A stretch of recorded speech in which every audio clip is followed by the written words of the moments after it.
etäisoitu. Teropuolen closeaus. Kyllä se Teropuolikin alkoi paremmalta näyttää sit niin kunnolla asekierroksille.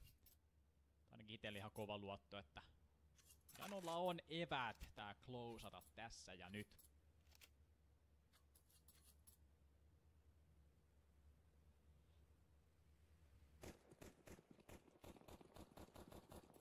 Jano ykköstykkinä. Jerppa 26 tapolla.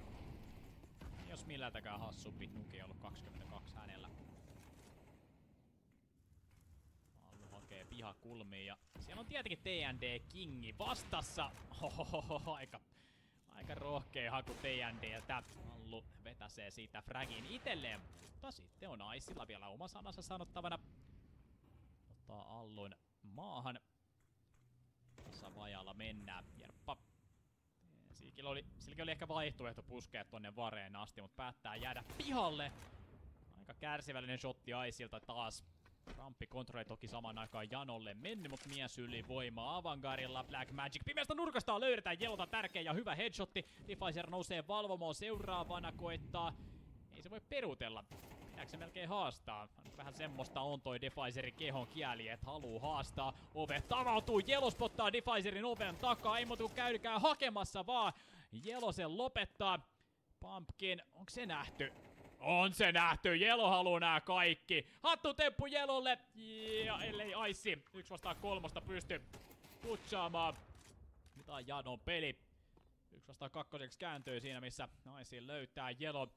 Yksi avikka kuti enää Aicin lippaassa. Ja Pipo saattaa kohtaa. Smillen löytyy! Ei, kyllä se Aici shotin osuu. 1 vastaan 1 tekee ja ZKS Chauski. Pitää vielä tää viimeinen frägätä. Aici pistää savua pommin päälle. Sieltä se on Aici levittämässä savun toiselle puolelle. Mitä ihmettä ässä! Ja 1 vastaan 3 Aicilta. Ei oo vielä tässä tää peli. Ei herranen aika. Mitä tää Aici tekee? On se todella komea klutsi. Se on pakko myöntää. Nää kaikki shotit on uskomattoman hienoja. Esim. Se miten se löytää Jerpan valvomosta, niin se on quickscope. Sehän alkoi 1 vastaan 4. Joo.